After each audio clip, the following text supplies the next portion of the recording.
이 유다가 솔람이라고 하는 곳에 가서 가나안의 원주민 수아라고 하는 사람의 딸 이방 여인과 결혼해요.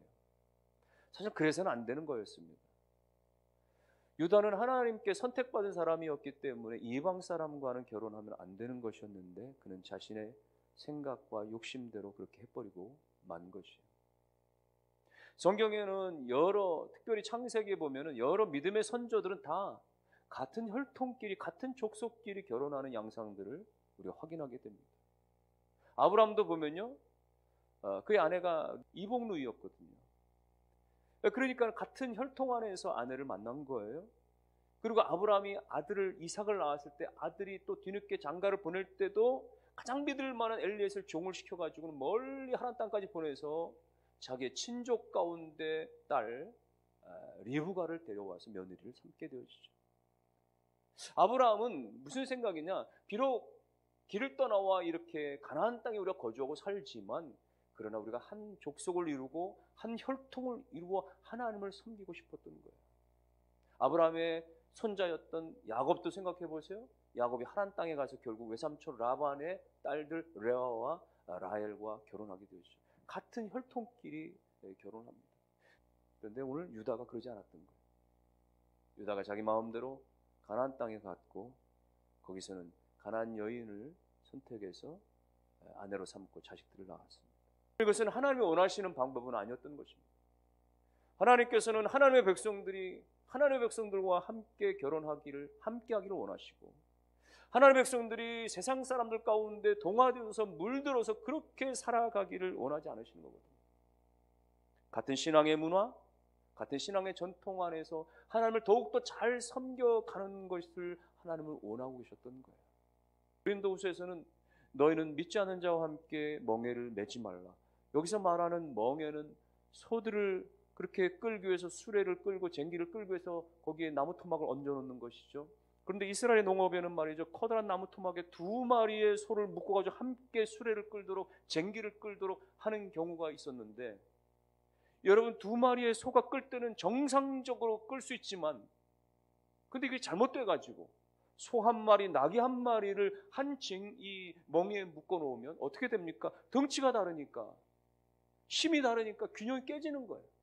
일을 제대로 할 수가 없는 것이죠. 그래서 성경은 같지 않은 것에 대해서, 똑같지 않은 것에 대해서 함께 결의를 묵지 말라, 멍에를 함께 매게 하지 말라라고 하는 것은 그런 의미가 있는 거예요. 믿지 않는 자와 멍에를 함께 매지 말라라고 하는 단순 의의가 믿지 않는 사람은 교제도 하지 말고 만나지도 말고 친교도 하지 말고 심지어 결혼도 무조건 안 된다 이야기를 하는 것은 아닙니다. 다만 우리의 신앙에 방해가 되지 않게 하기 위해서, 내 신앙생활에 문제가 되지 않는다면 만나서 사업도 하고 교제도 하고 친분도 쌓고 다 할 수 있는 거예요. 그러면서 전도도 하는 것이죠. 내 신앙에 문제만 없다면 만나서 교제도 할 수 있고 결혼도 할 수 있는 거예요. 그래서 하나님께서 그를 전도하고 이끌 수도 있는 것이죠. 그러나 참 우리가 열심으로 기도하며 하나님 앞에 헌신되지 않으면 쉽지 않은 길이기 때문에 자신의 신앙생활에 방해가 된다면, 자신의 하나님 앞에 나아가는 그 신앙의 경건한 멍에를 쥐고 나아가는 일에 방해가 된다면 우리가 주의를 기울일 수 있어야 한다라는 것입니다. 배척하라는 것이 아닙니다. 적대하라는 것이 아닙니다. 우리의 경건함과 우리의 순결함과 우리의 성결함과 거룩함들은 저들과 등지고 살라는 것이 아니에요. 오히려 섬기면서, 오히려 그들 가운데 구원의 길을 베풀면서 함께 가는 그런 은혜가 여러분에게도 자녀들 가운데 다 있게 되기를 주의 이름으로 축원합니다. 이 집안의 창세기 38장을 보면 사건이 끊이질 않아요. 얼마 안 가서 유다의 아내가 죽죠. 아내가 죽고서 장례를 치르고 나서는 그 애통의 기간이 다 끝난 다음에 유다가 이 서글픈 마음을 달래기라도 하기 위해서인지 이제 양털을 깎는 그런 특별한 어떤 축제의 절기를 맞아 딥나라고 하는 지역까지 올라가게 됩니다. 친구와 함께. 지역에 며느리 다말이 살고 있었어요. 시아버지 유다가 그 지역에 왔다라고 하는 소식을 듣고는 다말이 회개한 생각을 품게 됩니다. 심상치 않은 계획을 세우는 거죠. 과부의 상복을 벗어버리고 변장을 합니다. 창녀처럼 그렇게 분장을 하고 너울로 자기 얼굴을 가려서 사람들이 못 알아보게 하고서는 길가에 앉아서 창녀처럼 다소곳이 앉아있는 거예요. 아내를 잃고 적적한 마음에 그렇게 또 포도주에 흥건하게 취해져 있었던 이 유다가 그 창녀를 바라보면서 마치 어떤 그 소유라도 풀고자 하는 그런 욕심 가운데 내가 염소 한 마리 화대로 줄 테니 너로 들어가게 하게 하라. 다말이 이야기합니다. 자신의 며느리인 줄 꿈에도 모르고 그렇게 나아가죠. 다말이 이야기합니다. 당신 나에게 그 약속을 지키기까지 증거물을 보여주시오. 내게 주시오. 유다가 가지고 있었던 도장과 끈과 지팡이를 약속물로 건네줘요. 공교롭게도 그 일로 인해서 다말이 임신을 하게 됩니다. 유다가 화를 냅니다. 분노가 일어나죠. 당장에 다말을 끄집어내서 율법에 따라 저를 심판하리라 말이죠. 그때 다말이 끌려나오면서 자기가 가지고 있었던 도장과 끈과 지팡이를 내미는 거예요. 이것의 주인으로부터 내가 잉태하게 되었나이다. 유다가 그 물건을 보니 자기가 감추었던 숨은 자기의 죄악의 그 정곡을 찌르는 그 순간 앞에서 그는 감출 수 없었던 거예요. 숨길 수 없었던 거예요. 그는 고백합니다. 그는 나보다 옳도다.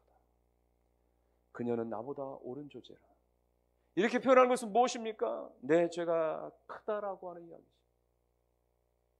내가 저에게 내 셋째 아들을 주지 않았기 때문이로구나 라고 하면서 내 죄가 더 크다라고 고백하고 더 이상 그렇게 다말을 가까이 하지 아니했다라고 하는 그렇게 본문이 38장에서는 마무리가 되고 있습니다.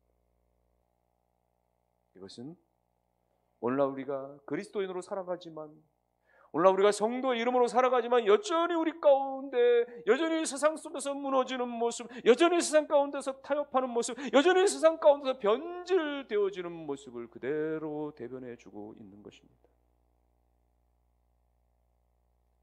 어쩌면 이래서 성경이 더 완전한 거예요.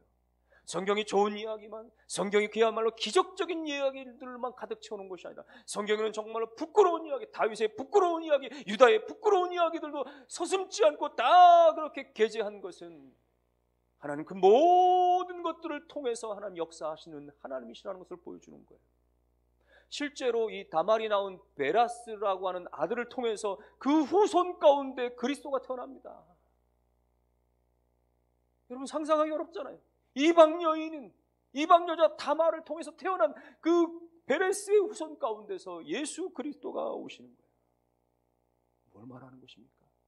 하나님의 역사는 혈통 안에 있지 않습니다. 하나님의 역사는 가문 안에 있지 않습니다. 인간의 죄와 허물과 문제에도 전혀 하나님이 개의치 않으신다라는 거예요. 하나님께서 계획하신 그 모든 것들 가운데는 때로 하나님께서 동역자로 사람들을 들어 써실 때는 하나님의 그 사람의 연약함에도 불구하고 때로는 그 부끄러움에 부족함에도 불구하고 하나님이 선택하셔서 쓰시는 것. 여러분 그렇기 때문에 저와 여러분들 가운데 소망이 있는 것입니다.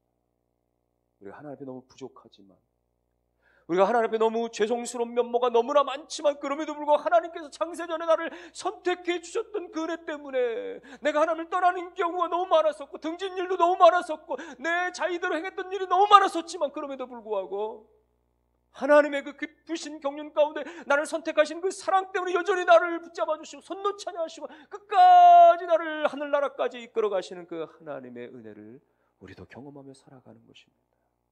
오늘 우리는 본문의 말씀을 통해서 세상을 따라가는 유다의 삶이 결국은 하나님의 백성으로서는 옳지 않다는 것, 하나님의 백성으로서 하나님을 영화롭게 하는 데 있어서는 세상을 따라가는 삶은 결국은 장애가 될 수밖에 없고 방해가 될 수밖에 없다라고 하는 사실을 바라보면서, 여러분 우리가 추구하는 것들, 이 세상의 것들은요 다 지나갑니다. 요한일서는 그렇게 말했어요. 세상에 있는 것이나 세상 것들은 다 지나가고 사라져버리지만 하나님만이, 하나님의 사랑만이 영원하시도다.